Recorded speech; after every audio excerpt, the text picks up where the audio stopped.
मेरे प्यारे दोस्तों, मेरे प्यारे भाइयों, तो मैं आपके सामने फिर कुछ ज्ञान की बातें लेके आ रहा हूँ। और आज मैं आपको जो विवेक देने जा रहा हूँ वो परम विवेक है।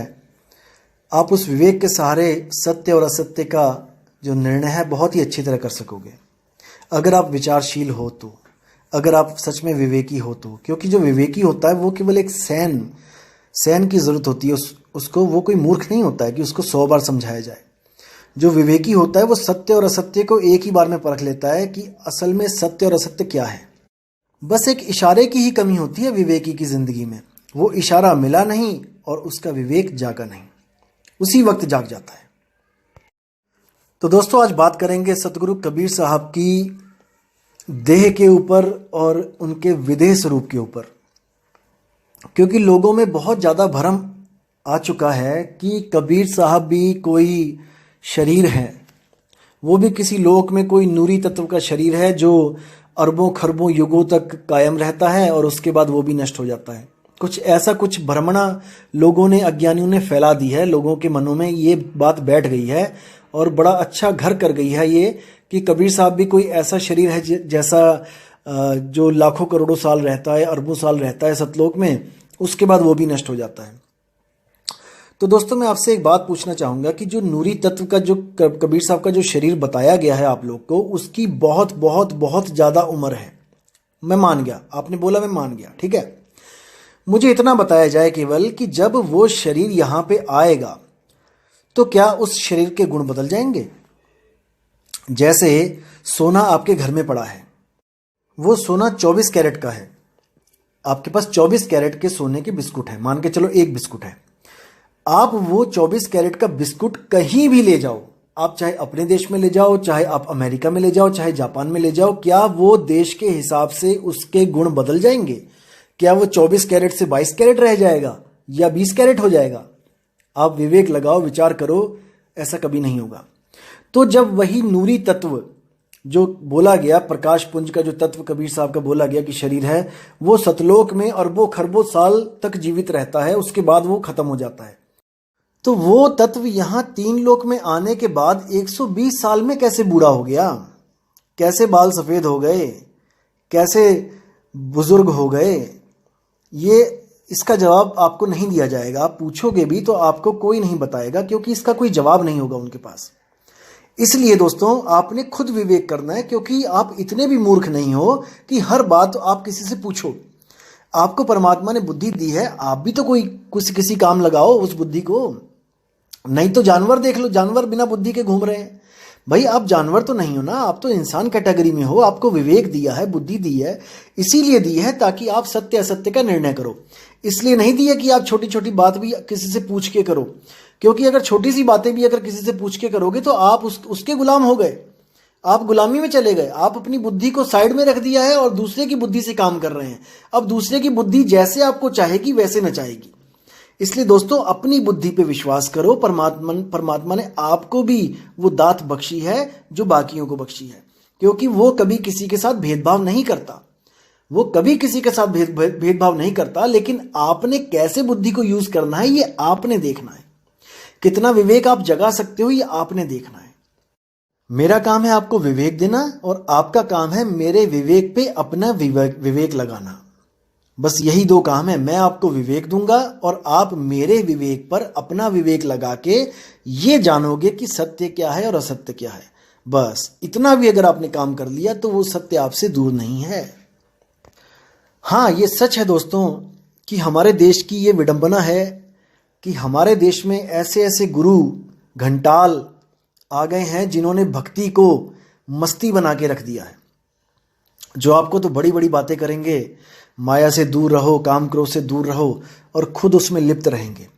आपको कहेंगे कि ज़्यादा पैसे दिमाग खराब कर देते हैं, और वही गुरु सत्संग करने के 5-5, 10-10 लाख रुपए और पता नहीं क्या क्या आपसे मांगेंगे।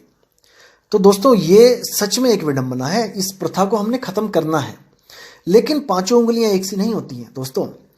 अब कोई कहे कि सब संत चोर हैं, सब संत डाकू हैं, तो भाई ऐसा भी नहीं है। कबीर साहब ने क्या किसी से मांगा? मुझे बताओ। वो तो क्या क्या कहते हैं, कहें कबीर कुछ उद्यम कीजिए, आप खाओ दूजों को दीजिए। वो तो कहते कुछ काम करो। वो तो चरखा काटते रहे, अपना कपड़ा बुनते रहे। तो आप उनको उनके साथ शामिल नहीं कर सकते हो कि जो चोर उचक्के हैं, जो गुरु हैं, पाखंडी हैं। अब नानक साहब का लगा लो आपने, नानक साहब ने किससे क्या मांग लिया बताओ, कितने लोगों से चंदा इकट्ठा कर लिया बताओ। ऐसा नहीं होता। देखो वो समय कुछ और थे। उस समय कोई कारें नहीं थी, कोई बस नहीं थे, नानक साहब पैदल जाते थे। ठीक है, जो मिल जाता था, कोई सत्संगी सत्संग करते थे, जो ईमानदार होता था उसके घर खाना भी खा लेते थे वो, क्योंकि उन्होंने प्रचार किया। कहाँ कहाँ जाके प्रचार किया बताओ। अगर वो कोई नौकरी करते तो क्या वो प्रचार कर पाते? खेती बाड़ी करते थे तो क्या खेत वो सिर पे उठा के लेके गए थे क्या, कि वो खेती भी करते और प्रचार भी करते? देखो दोस्तों, समय के बदलने के साथ स्रोत भी बदल जाते हैं, इसको हमेशा समझना है दोस्तों। आज आपने मान लिया कि मुझे ज्ञान हो गया, ठीक है, और आज हमारे हाथ में मोबाइल भी है, इंटरनेट भी चल रहा है। आप अपनी ही बात लाखों लोगों को बता सकते हो यूट्यूब के द्वारा। दोस्तों आज बता सकते हो ना। अगर आज से 100 साल पहले आपको ज्ञान हो गया होता तो आप क्या करते होते बताओ। आज आपके मन में प्रचार करने का जो इच्छा प्रकट हो गई कि नहीं, जैसे बाकी लोगों को जो आत्मज्ञान होता है वो इस दुनिया को छोड़ के चले जाते हैं, लेकिन मेरे मन में आया कि मैं प्रचार करूं और मैंने यूट्यूब पे चैनल बना लिया। दोस्तों आज इसलिए बना लिया क्योंकि आज ये सुविधाएं हैं। अगर 100 साल पहले आपको ये आत्मज्ञान हो गया होता, आप समझ रहे हो मैं किसके लिए बोल रहा हूं, उन आत्मज्ञानियों के लिए बोल रहा हूं जो स्वयंभू आत्मज्ञानी बन जाते हैं। तो अगर उनका 100 साल पहले अगर उनको आत्मज्ञान हो गया होता और वो लोक कल्याण के लिए निकलते घर से, तो दोस्तों वो क्या करते आज बताओ। आज तो अपना बिजनेस है, पैसा आ रहा है, यूट्यूब भी है, चैनल भी है, लोगों तक बात भी पहुंच रही है। अगर 100 साल पहले वो करना चाहते प्रचार, तो कैसे करते? क्या वो घर से बाहर नहीं निकलते? अगर वो नौकरी भी करते, बिजनेस करते और प्रचार करते तो कितनी दूर चले जाते?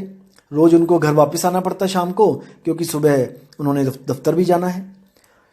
आप सोचिए दोस्तों, क्योंकि सोचने में टैक्स नहीं लग रहा है, सोचने में पैसे नहीं लग रहे हैं। आप सोचो केवल कि आज आपको अगर कोई अच्छा लग रहा है कि वो प्रचार कर रहा है और कुछ ले भी नहीं रहा है, बहुत अच्छी बात है कि कुछ नहीं ले रहा है, अच्छी बात है। ये क्यों नहीं ले रहे हैं ये भी मैं आपको बताऊंगा। तो अगर आप उस वक्त प्रचार करना हो आपने, जब सुविधाएं नहीं थी, तब आपको घर बार छोड़ना ही पड़ता, वरना आप ज़्यादा से ज़्यादा 10 किलोमीटर, 20 किलोमीटर, 30 किलोमीटर से आगे नहीं निकल पाते। समझने वाली दोस्तों बात है। और अगर बाबा नानक की तरह आप प्रचार करते, गली गली शहर शहर घूम के, तो आपको पैसों की जरूरत पड़ती। ऐसा नहीं है कि नहीं पड़ती। तो पैसा कहाँ से आता? या तो आप खुद अपना कमाते 5, 7, 10 साल, और जो इकट्ठा होता उसको खर्चते, और मेरे ख्याल से वो 2, 3, 5 साल में वो भी खर्च हो जाता पूरा, क्योंकि आप जब कमा के दोबारा नहीं कमाओगे तो जो इकट्ठा किया वो खत्म हो जाएगा। तो उसके बाद एक ही जरिया रह जाता है कि आप सेवा लो, अपने लिए मत लो। कबीर साहब ने इसको भी बोला है कि सेवा किस तरह की होनी चाहिए। कबीर साहब कहते हैं, मर जाऊं मांगू नहीं अपने तन के काज, परमारथ के काज में मोहे न आवे लाज। इस वाणी को आपने समझना है कि वो गुरु त्याग देने योग्य है जो अपने लिए पैसा मांगता है। समझ रहे हैं? जो परमार्थ के लिए मांगता है उसके लिए कोई भी हम गलत शब्द नहीं बोल सकते। जैसे आज तो आपको लग रहा है कि आज मेरे पास अच्छा पैसा आ रहा है, मेरे पास सब कुछ है, मुझे कोई ज़रूरत नहीं है, इसलिए आप बड़ी बड़ी बातें कर रहे हो। लेकिन अगर आप सच में प्रचार करना चाहते हो तो जरा इस YouTube चैनल को बंद करके एक बार बाहर निकल के देखो, तब आपको बहुत अच्छी तरह समझ आ जाएगा कि जिन संतों को आप बड़े आराम से पाखंडी और पता नहीं क्या क्या बोल देते हो, कितनी मेहनत करते हैं वो एक एक जीव को सही रास्ते पे लाने के लिए। लेकिन पंखे के नीचे बैठकर, एसी में बैठकर YouTube चैनल के आगे वीडियो बनाना बहुत आसान है, संतों को गालियां देना बहुत आसान है, संतों को मूर्ख बोलना बहुत आसान है। आप देखोगे कि कई YouTube चैनल तो ऐसे ऐसे हैं जिनके जो नाम है वो भी सतगुरु कबीर साहब के दिए हुए नाम यूज कर रहे हैं, जैसे नी अक्षर नाम, निशब्द नाम, अबोल नाम, अकह नाम, और पता नहीं कौन कौन से। मतलब जो कबीर साहब ने आके बताया इस दुनिया को कि वो नी अक्षर है, वो अकह है, वो अनाम है, उनको ही कह रहे हैं लोग कि वही नहीं जानते उसके बारे में। जो अक्षर जो नाम कबीर साहब ने आके यहाँ बताए दुनिया को। सारी दुनिया नाम जप रही थी तो उन्होंने कहा वो अनाम है। सारी दुनिया कहने वाले नाम में फंसी हुई थी तो उन्होंने कहा वो अकह है। सारी दुनिया अक्षरों में फंसी हुई थी तो वो कहते वो नी अक्षर है। और उन्हीं का ज्ञान लोग अपने अपने YouTube चैनल बना के बैठ गए हैं और अपनी कोई चीज नहीं है उनके पास। नाम तक कबीर साहब के दिए हुए अक्षरों का बना रखा उन्होंने और ज्ञान ऐसे बताते हैं जैसे उनके जैसा कोई ज्ञानी नहीं है। कबीर साहब को, नानक साहब को गालियां देते हैं, मूर्ख बोलते हैं, अज्ञानी बोलते हैं, हमें फंसा दिया बोलते हैं। अरे भाई, उन्होंने कैसे फंसा दिया? आप क्यों आए सतलोक से यहाँ पे? अगर आप ये मानते हो कि सृष्टि रचना सतलोक वाली ठीक है तो आपकी गलती है कि आप वहां से आए। क्यों आए भाई? वो तो आपको वापस वहां ले जाने के लिए बोल रहे हैं। उन्होंने कब कहा कि यहीं फंसे रहो, 84 में फंसे रहो? उन्होंने तो कभी नहीं कहा आपको कि यहां फंसो। वो तो कह रहे हैं कि जहां से आया तू वहां वापस चला जा। लेकिन आपको ही समझ में नहीं आ रहा तो भाई वो फंसाने वाले कैसे हो गए? कोई इसका जवाब दे मुझे। वो तो यहां तक बता रहे हैं आपको कि भाई तुम गलत रास्ते मत चले जाना। कर नैनो दीदार महल में प्यारा है शब्द को पढ़ो। उसमें उन्होंने साफ लिखा है कि सतलोक में सतपुरुष बन के बैठा है वो, अलख लोक में अलख पुरुष बन के बैठा है, अगम लोक में अगम पुरुष बन के बैठा है, अनामी लोक में अनामी पुरुष बन के बैठा है। अब आप सोचोगे कि शायद वहां पे कोई ब्रह्म अलग अलग बैठा है। दोस्तों, ये बहुत बड़ी भूल है। ब्रह्म अलग अलग नहीं है, ब्रह्म एक ही है। ब्रह्म एक ही है जो सारे ब्रह्मांड का, चाहे वो कोई भी लोक क्यों ना हो, उसका मालिक वही एक ब्रह्म है। और जिनकी बात कबीर साहब कह रहे हैं कि वहां पर करोड़ों सूरज वाला पुरुष बैठा है, आगे कोई अरबों सूरज वाला पुरुष बैठा है, तो दोस्तों वो कोई ब्रह्म बैठा नहीं है वहां पे। वो तो माया ने आपको दिखाया है। वो माया ने आपको दिखाया है। कैसे दिखाया है? वाणी में ही देखिए क्या कहते हैं। आदि माया कीनी चतुराई, झूठी बाजी पिंड दिखाई, अवगति रचना रची अंडमाही, ताका प्रतिबिंब डाला है। साफ क्लियर कर दिया कबीर साहब ने कि ब्रह्म आपको लग रहा है जैसे अलग अलग पुरुष, ब्रह्म पुरुष वहां पे बैठे हैं, कि आप जा रहे हो आगे से आगे करोड़, आगे से आगे अरबों सूरज, आगे आगे खरबों सूरज चमक रहे हैं एक एक रोम में। वो कह रहे हैं कि आपको तो दिखाया जा रहा है किसके द्वारा? माया के द्वारा। वहां पे कोई नहीं बैठा है, वहां पे कुछ भी नहीं है, लेकिन आपको ये माया झूठी बाजी दिखा रही है। साफ बोला उसमें। लेकिन अज्ञानी बंदे इसको नहीं समझ सकते हैं।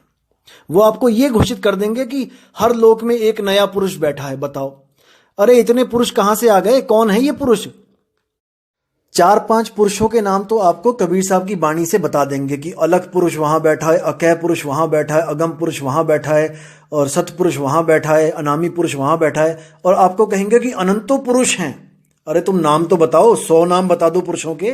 जब 4-5 तुमने बता दिए कहानी में पढ़ के, कबीर साहब की ग्रंथों में पढ़ के, तो तुम बाकियों के पुरुषों के नाम तो बताओ।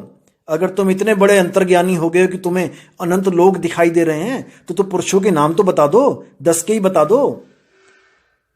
भाई ये सब अज्ञान है। ये सब भोले जीवों को फंसाने के लिए ये कला खेली जा रही है। लेकिन भोले जीवों, आप इतने भी भोले नहीं हो कि कोई भी आपको मूर्ख बना के चला जाए। अपनी बुद्धि को हमेशा खोल के रखो, हमेशा सत्य और असत्य को परख करो। हर वाणी का मतलब आपको समझाया जाएगा, एक एक पहलू को खोल के बताया जाएगा। आप बिल्कुल चिंता ना करें, बस आप अपना विवेक जगाए रखें ताकि आप लुटे ना। मैं नहीं चाहता कि एक भी जीव यहां से लुट के जाए। मैं कभी नहीं चाहता। आप ही लोग का भाई हूं दोस्तों, एक पैसा भी नहीं लेता मैंने खुद 8 साल प्रचार किया है और आज तक मैंने किसी से अपने लिए एक पैसा नहीं मांगा है, क्योंकि सत्य ज्ञान की कोई कीमत नहीं होती दोस्तों, बिल्कुल फ्री होता है वो। लेकिन उसकी कीमत होती है भाव की।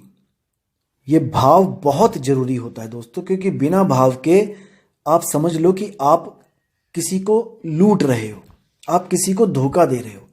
याद रखना दोस्तों, जब तक आपका अंतर मन और आपका बाहरी मन जब तक एक नहीं हो गया, जो आप बाहरी मन मतलब जो आपका व्यवहार दिख रहा है, जो आप दिखाना चाह रहे हो, और आपका वही सेम व्यवहार अगर आपके अंतर मन में नहीं है, तो आप कपट कर रहे हो दोस्तों। इसी को कपटी बोला जाता है।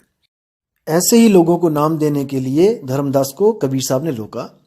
उन्होंने बोला, धर्मदास तुझे लाख दुहाई, सार शब्द बाहर ना जाई, गुरमुख को तुम देव बताई, और कपटी से तुम राख छुपाई। क्योंकि ऐसे कपटियों को उस ज्ञान का मोल तो पता नहीं लगता, लेकिन वो क्या करते हैं, वो कोई अलग पंथ चला के, अलग आश्रम बनाकर और वहाँ पर दुनिया को लूटना शुरू करते हैं, बाणी वही बोलना शुरू कर देते हैं, भेद भी अगर मिल जाता है उनके पास उसका भी मिसयूज करना शुरू कर देते हैं, लोगों को लूटते हैं। इसलिए धर्मदास को बोला कि धर्मदास परखो, कोई भी शिष्य आपके पास आता है उसको सीधे सार शब्द मत बताओ। कबीर साहब ने बोला धर्मदास को कि जब तक परख नहीं होगी। दोस्तों, आज अगर हम स्कूलों में बच्चे अपने डालते हैं तो वहां पे भी तो परख हो रही है, वहां पे भी तो एंट्रेंस एग्जाम हो रहा है। अगर आप वहां पे जाके भिड़ जाओ कि आप क्यों एंट्रेंस एग्जाम ले रहे हो, क्यों बच्चों को परख कर रहे हो, बच्चों की एडमिशन दो सीधे, कहने का मतलब सीधे नाम दो, आप क्यों दोबारा दोबारा आश्रम पे बुला रहे हो, तो दोस्तों वहां पे आपकी दाल नहीं गलेगी। यहाँ तो आपको बड़ा अच्छा लगेगा, गुरुओं के लिए तो आपको बड़ा अच्छा लगेगा कि आप जाओ और सीधे नाम मिल जाए।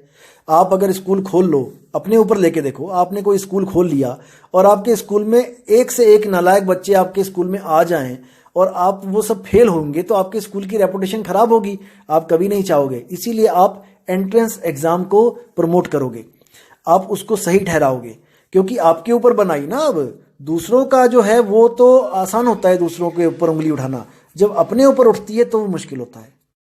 इसीलिए धर्मदास जी को बोला गया, प्रथमे शिष्य होवन जो आई, ताको पान देव तुम भाई, जब देखो तुम दृढ़ता ज्ञाना, ताको कहो शब्द परवाना, शब्द माही जब निश्चय आवे, ताको ज्ञान अगाध सुनावे। 3 बार में नामदान देने के लिए बोला गया। इसका मतलब ये नहीं कि वो 3 बार में नाम, यानी कि पहले ओम कलियम दे दिया, फिर ओम सोहम दे दिया, फिर और कुछ दे दिया, ऐसा नहीं है। उसकी परख करने के 3 चरण बोले गए हैं। सबसे पहले तो ये देखो कि जब वो आता है तो उसकी बुद्धि विवेक कितनी है, वो आपके पास आया क्यों है, वो नाम क्यों लेना चाहता है। क्या उसको कोई शारीरिक बीमारी दूर करनी है, क्या उसके घर में कलेश है उसको ठीक करना चाहता है, या वो आमदनी कम है, व्यवसाय नहीं चल रहा है, उसको बढ़ाने के लिए आया है। पहले इसकी परख करो कि वो आया क्यों है, क्योंकि ये हीरा है दोस्तों, ये सबको नहीं दिया जाता, ये सबके लिए नहीं बना है, ये केवल उसके लिए बना है जिसको इसकी कीमत पता है। इसलिए हर चेले की परख की जाती है कि वो नाम क्यों लेना चाहता है। उसके बाद उसको नामदान दिया जाता है, और वो नाम सीधे सार शब्द नहीं होता है, वो नाम 52 अक्षरों के नाम होते हैं जिनको जपने के लिए बोला जाता है। उसको क्यों दिया जाता है, क्योंकि अभी उसकी बुद्धि में इतना विवेक नहीं होता कि वो इन बातों को समझ सके कि वो अनाम है, वो अकह है, वो नी अक्षर नाम है। तो उसको बोला जाता है कि आप सत्संग में आते रहो या फिर आप सत्संग सुनते रहो, ऑडियो के द्वारा, वीडियो के द्वारा, या किसी सत्संगी भाई से जो अपनी बात करके, अपना सत्संग करके, किसी किताबों द्वारा आप सत्संग करते रहो और आप समझने की कोशिश करते रहो कि वो सार शब्द क्या चीज़ है, जिसको प्राप्त करने से आपके सारे जंजाल छूट जाते हैं। तो सबसे पहले जो आपको नाम मिला 52 अक्षरों का, वो आपका पहला चरण हो गया। उसमें बोला है कि बालक सम ज्ञान, जिसका बालक जैसा ज्ञान है उसको पहले जपने वाले नाम दे दो। उसके बाद दूसरा चरण जो होता है वो होता है आपको जब सत्संग में ये बताया जाता है बार बार कि वो नाम बोलने लिखने पढ़ने में नहीं आता है, जो आपको नाम दिया है वो सार शब्द नहीं है, ये भी बताया जाता है साथ के साथ। तो इतना ज्ञान जब उस बालक को हो जाता है तो उसका दूसरा चरण भी कंप्लीट हो जाता है। उसके बाद तीसरे चरण में उसी शिष्य को सार शब्द दिया जाता है और उसके जो पुराने वाले नाम होते हैं उसको छुड़वा दिया जाता है। एक छुड़ाए एक लखाए। जो सार शब्द दिया जाता है वो कोई नाम नहीं होता, वो कोई शब्द नहीं होता, वो आपका निज स्वरूप होता है। आपको बताया जाता है कि असल में आप हो कौन और आप कहां पर हो। दोस्तों, आप कहां हो और आप कौन हो, यही वो निज ज्ञान है जिसको कबीर साहब कहते हैं, आपा खोए आपको चीने तब पावे पद निर्वाणा। आपा खोए यानी कि आप जिसको आज तक ये समझ के बैठे थे कि मैं हूं, जैसे आप आज तक ये समझ के बैठे हो कि मैं तन हूं और थोड़ा सा ज्ञान मिल जाए तो आप ये समझ जाते हो कि मैं मन हूं। लेकिन असल में क्या है कि ना मैं तन हूं ना मैं मन हूं, मैं तो इन दोनों को चलाने वाला हूं, मैं इन दोनों की उत्पत्ति का कारण हूं, मैं चेतन हूं, मैं परम चेतन हूं। जब तक आप इसको नहीं समझोगे, जब तक आपको इस तन और मन से छुटकारा नहीं मिल सकता। तन और मन दोस्तों दोनों जड़ हैं और चेतन ये जीव और इसका शुद्ध रूप जो है वो आत्मा है। इसको समझना है। जड़ चेतन का करे निबेड़ा, कहे कबीर सो हंस है मेरा।